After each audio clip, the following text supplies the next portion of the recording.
Olá, bom dia para você. O Poder e Negócios deste domingo vai ser direto de Brasília. O nosso repórter Ciro Guimarães conversa com o deputado Pedro Vilela, do PSDB de Alagoas, sobre a regulamentação da telemedicina no Brasil.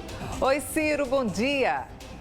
Bom dia, Meire. Isso mesmo, o Poder e Negócios especial hoje, neste domingo, direto de Brasília. E o nosso convidado especial, o deputado Pedro Vilela, do PSDB de Alagoas. Deputado, muito bom dia. Muito obrigado por aceitar esse convite. Satisfação, Ciro. Prazer é meu de bater esse papo com você hoje. E aqui no domingo a gente vai falar um pouco sobre política, obviamente, mas também sobre um projeto de lei que o deputado é o relator principal desse projeto, que trata da telemedicina, que todo mundo viu e conheceu aí durante a pandemia. Algumas pessoas até utilizaram desse sistema da medicina, né? A pandemia ela meio que alavancou esse sistema, mas que precisava de ajustes aqui no Brasil. Deputado, o senhor como relator desse projeto, é um projeto que já vinha sendo estudado, já se fazia telemedicina no Brasil, mas a pandemia ela alavancou, né, esse processo da medicina tão importante. Exato, Ciro. A pandemia acabou por deixar muito claro a importância de a gente trabalhar a questão da telemedicina e da telesaúde de uma forma geral. O atendimento remoto dos serviços de saúde, sejam eles as consultas, os procedimentos, as orientações, a própria comunicação entre dois profissionais que estão em locais separados, se mostrou muito importante e se mostrou eficaz. Os números, os dados mostram um grande índice de satisfação dos pacientes que foram atendidos, como também dos profissionais que fizeram uso desse recurso. Então, na pandemia, isso funcionou muito bem e não havia sentido, agora, nesse momento que a gente está saindo da pandemia, abrir mão dessas ferramentas, dessa aliança com a tecnologia.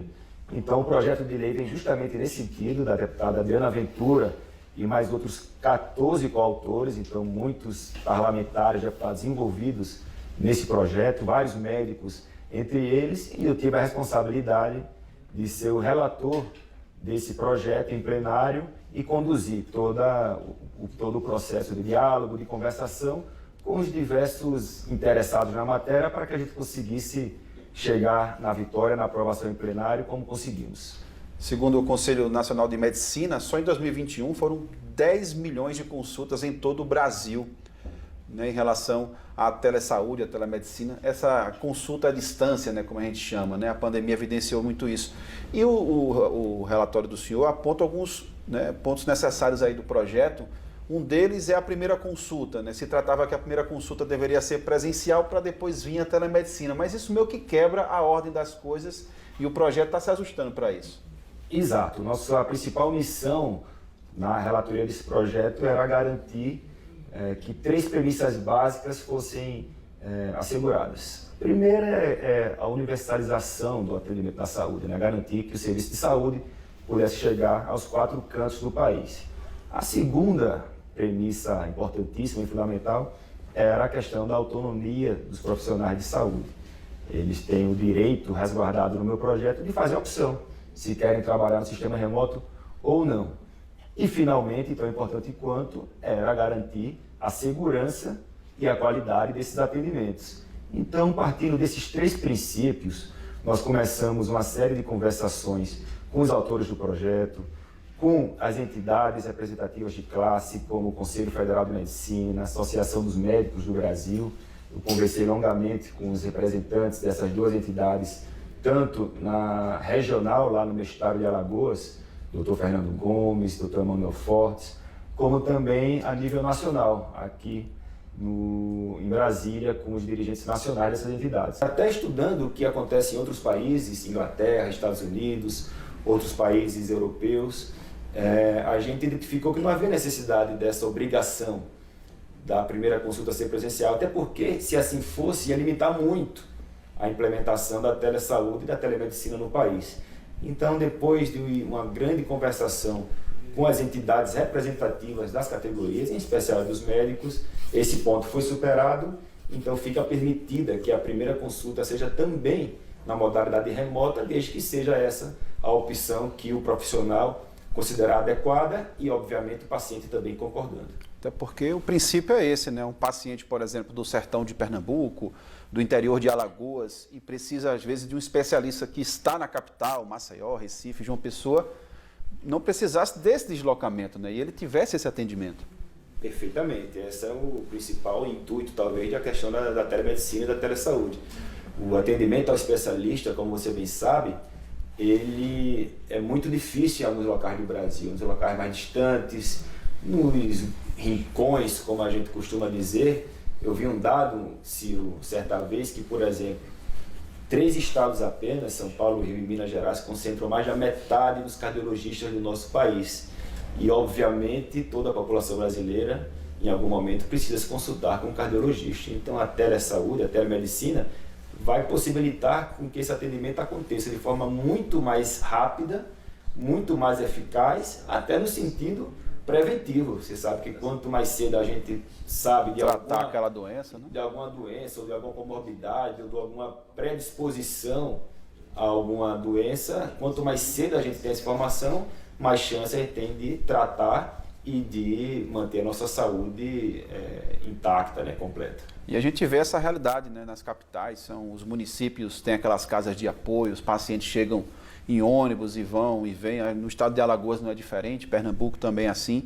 E isso diminui até custo para os municípios, né, em relação à saúde. Com certeza. Essa logística, às vezes para uma consulta que poderia ser resolvida em meia hora, ali, 20 minutos. Da telemedicina, da telesaúde, isso implica em uma redução de custos para o poder público, implica em um maior conforto para o paciente e uma maior praticidade para o próprio profissional da saúde. Outro ponto do relatório do projeto é em relação ao CRM, né? Que é vamos dizer assim, a carteira do médico, né? Então, sim, ele tira o CRM em Alagoas ou tira o CRM em Pernambuco, e a telemedicina tem muito isso, né? Às vezes o médico está fazendo uma especialização em São Paulo, mas ele atende em Alagoas, mas quer atender um paciente em Pernambuco. E aí houve um entrave, mas aí o relatório conseguiu também se chegar nesse consenso.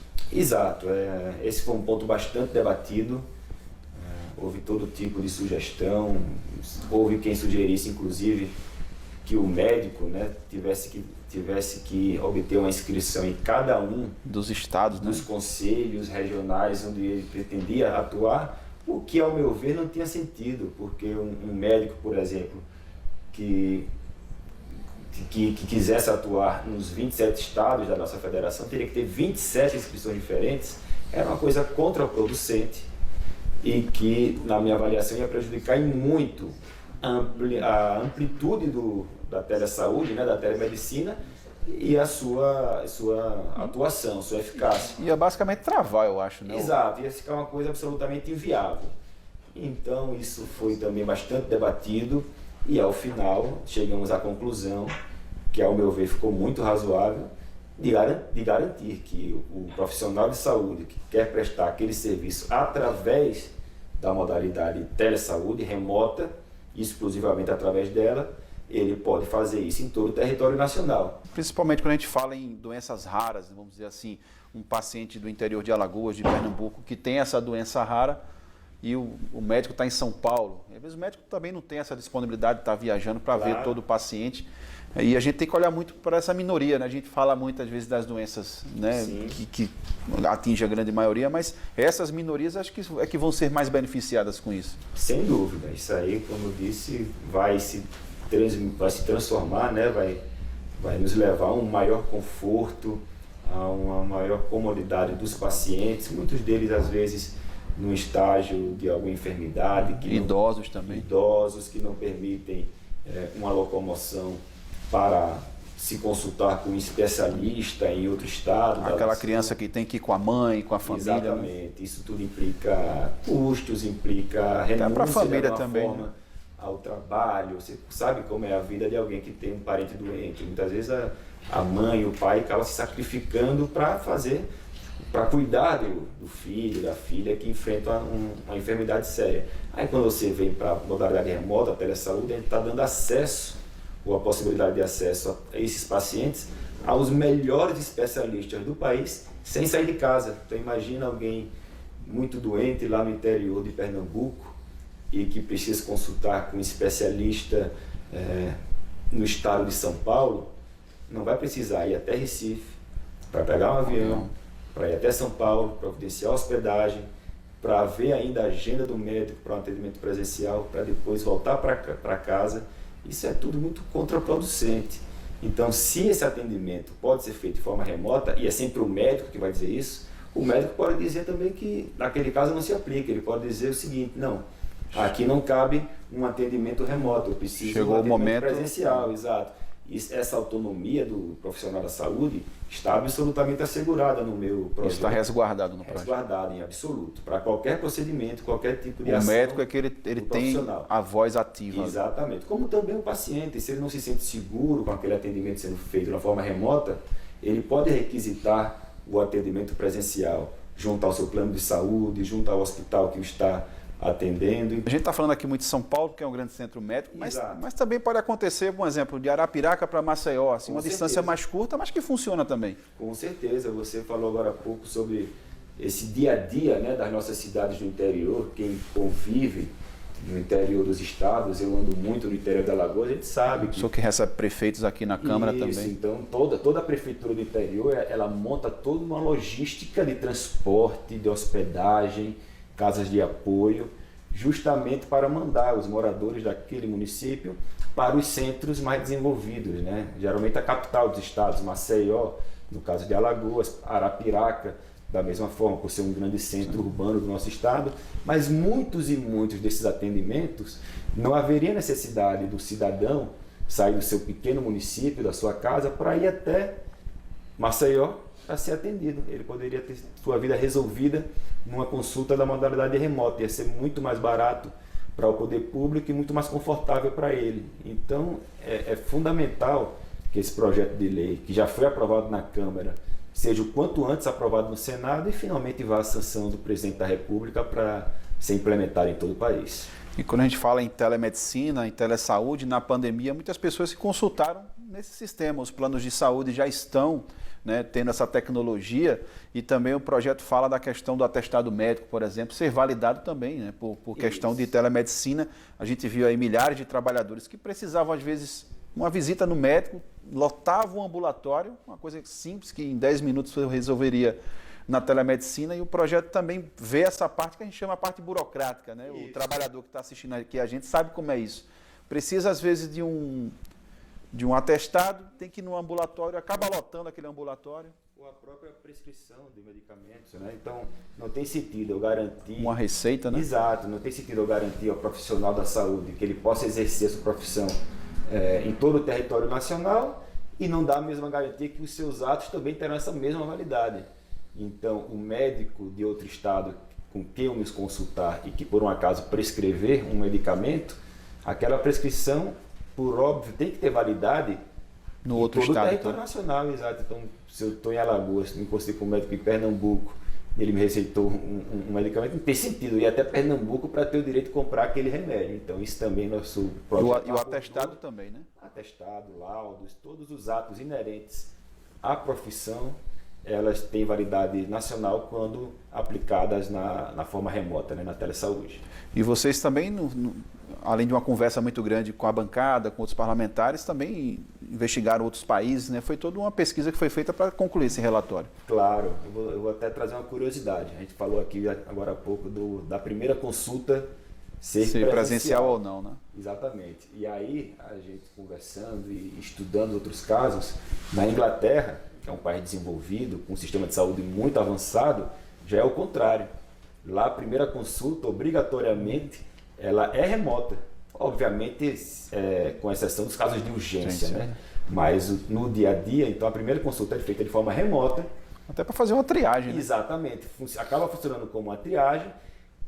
Um grande número dos casos já se resolvem nessa primeira consulta e, dependendo do que for, aí eles vão proceder, dar continuidade, né, àquele tratamento, continuando da forma remota ou, eventualmente, direcionando para o presencial. Mas a primeira lá é remota.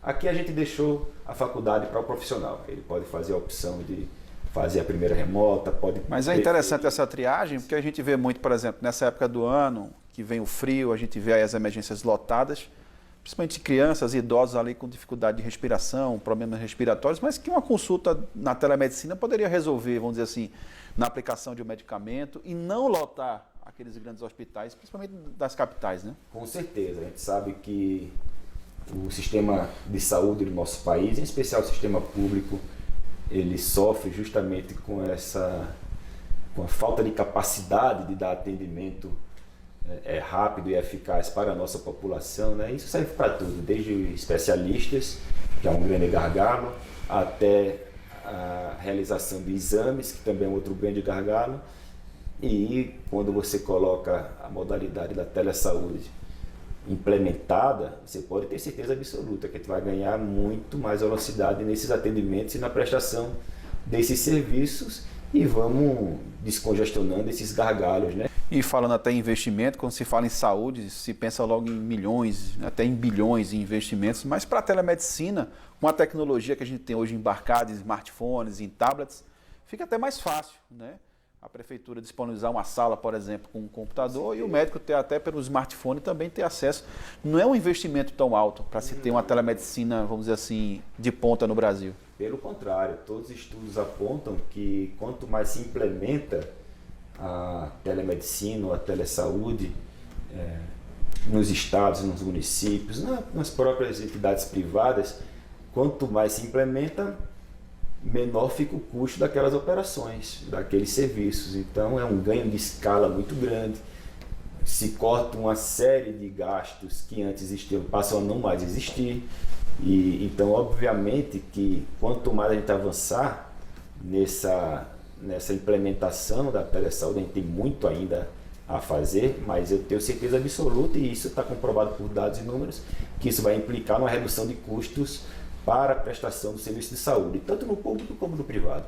E para quem está em casa entender, a telemedicina, vamos dizer assim, ela foi emergencialmente autorizada por conta da pandemia, como a gente falou aqui no começo do programa, mas ela precisa, o senhor como parlamentar, ela precisa ser regulamentada como forma também de medida de lei, para que funcione no Brasil todo e não fique aquela coisa sempre emergencial, a coisa precisa realmente acontecer. Exato. Na pandemia foi aprovado um projeto de lei aqui bem simples até, que era justamente o sentido de... Até porque era necessário dar celeridade, urgente, né? Exatamente, era urgente, não cabia naquele momento uma discussão maior para estabelecer os termos da telemedicina.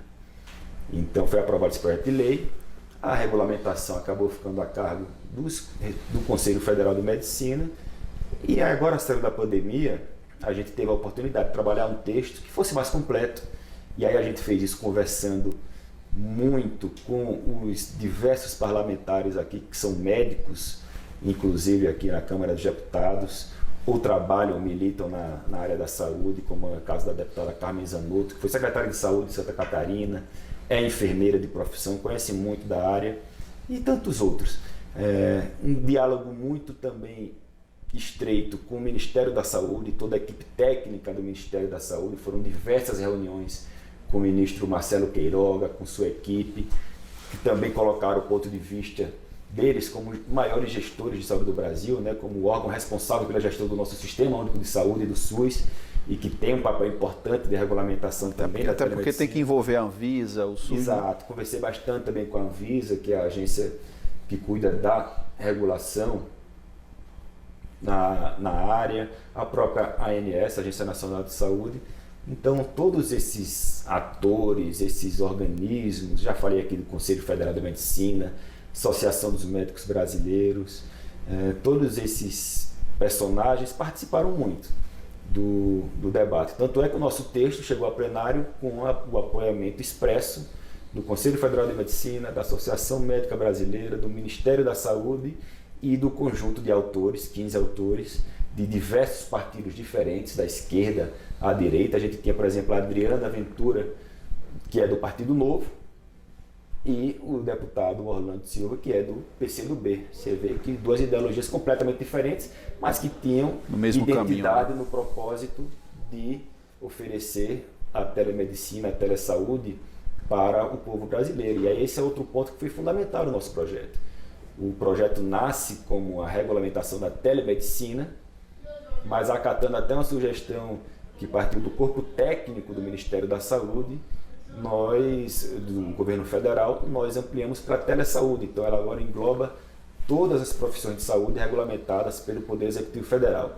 nutricionistas, médicos, enfermeiros. Não fica restrito só ao médico. Exatamente. Então a gente agora está possibilitando, via legal, por lei, que os profissionais dessas categorias possam exercer a sua profissão de forma remota e que os pacientes possam usufruí-la também da forma remota, obviamente sempre resguardando o poder regulamentador dos respectivos conselhos federais. E falando aqui do trâmite da casa, né, foi aprovada na Câmara, como é o processo a partir de agora, como é que está a conversa do senhor com os senadores, como é que o senhor acredita que vai passar esse projeto? Isso, nós aprovamos aqui na Câmara, acho que no mês passado, depois de uma tramitação até rápida, aqui no plenário, depois de um mês de negociação, a gente articulou para que no plenário o texto chegasse maduro e fosse aprovado como foi, né? Com a ampla maioria, apoiamento do governo e de diversos partidos. Então, o projeto foi enviado ao Senado, foi destinado à Comissão de Saúde do Senado Federal, nomeado relator senador veneziano. Ele agora é o relator no âmbito da comissão no Senado, e nós já entramos em contato com o relator veneziano para conversar um pouco sobre o projeto, contar o histórico, né, como a gente chegou naquele texto, e eu tenho certeza que o senador vai ter a sensibilidade de conduzir esse processo no Senado Federal, no âmbito da Comissão de Saúde, obviamente fazendo os apontamentos e até mesmo as alterações que ele achar pertinentes, e finalmente, caso haja alguma alteração nesse projeto, que eu tenho convicção será aprovado no Senado Federal, ele volta para a Câmara de Deputados para que a gente dê a palavra final e ele possa seguir a sanção do presidente. Acho que no governo federal também não deve ter muita rejeição ao projeto, né? Não, o meu texto está absolutamente em conformes com o que foi discutido, debatido com a equipe técnica do Ministério da Saúde e com o próprio ministro Marcelo Queiroga. A gente conversou bastante, tiveram algumas sugestões deles que nós acatamos, outras acabamos por não acatar, porque acreditávamos que havia outras formas para encaminhar no Poder Legislativo aquelas sugestões do Ministério, mas o texto que foi aprovado finalmente conta com o apoio integral do governo federal. E até porque não é uma coisa que vai acontecer, já está acontecendo, né? A telemedicina já está sendo realizada no Brasil. Exato, que a gente está garantindo que a telemedicina, a telesaúde seja realizada seguindo parâmetros que, ao nosso ver, vão garantir aqueles pontos que eu citei no início, que é a universalização do serviço, a autonomia dos profissionais e a segurança do procedimento e a qualidade do procedimento para os pacientes que serão atendidos em todo o país. Sai ganhando tanto o profissional de saúde como o paciente. Exato. O profissional de saúde vai ver ampliada a sua possibilidade de participação, vai poder atender em todos os estados do país, e o paciente, da mesma forma, também vai ganhar porque vai ter acesso a um número maior de profissionais, de especialistas, vai ter mais liberdade para fazer isso, sem falar no poder público, né, que vai também ter na telemedicina, na telesaúde, uma grande aliada para melhorar o atendimento da saúde da população, fazer isso de forma mais rápida e reduzir custos com a prestação de serviço de saúde na sua unidade. Tá certo, deputado. Parabéns pelo projeto, pelo relatório. Mas a gente vai para um breve intervalo e na volta aqui no Poder e Negócio a gente continua conversando com o deputado pelo PSDB de Alagoas, Pedro Vilela, e na volta um pouquinho sobre política, já que o deputado é uma das lideranças do PSDB aqui na Câmara dos Deputados em Brasília. Não sai daí, o Poder e Negócios volta já já.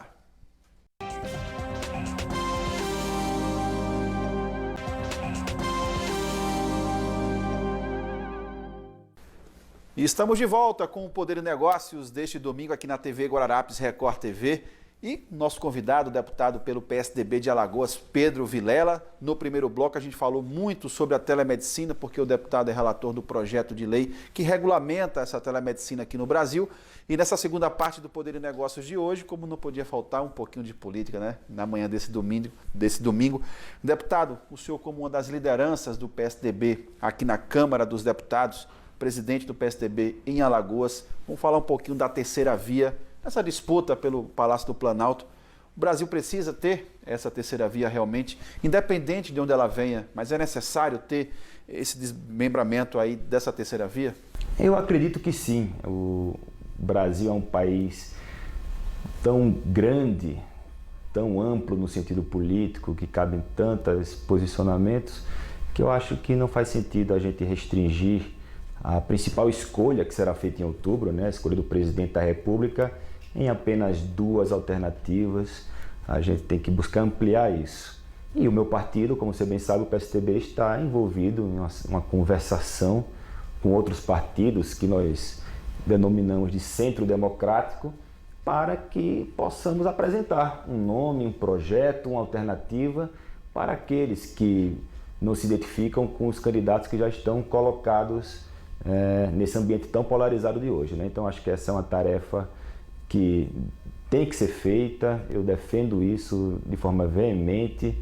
Eu acho que é até uma obrigação para um partido que tem a história do PSDB, exatamente, a responsabilidade do PSDB. Eu acho que a gente tem que insistir nesse caminho e eu tenho plena confiança que vamos chegar a um bom termo. Tenho muita confiança no presidente nacional do nosso partido, Bruno Araújo, que tem conduzido com muita competência e muita sensibilidade política todo esse processo, representando o PSDB na conversa com os partidos aliados, e esperamos que o quanto antes a gente consiga chegar a um nome que vai representar esse grupo na disputa presidencial em outubro. E o pernambucano Bruno Araújo, que é o presidente nacional do PSDB, recentemente falou muito no diálogo, né? Não daria para resolver muita coisa sem esse diálogo. Só acredita que nesse momento é importante manter esse diálogo do PSDB e abrindo portas com outros partidos, com outras forças políticas?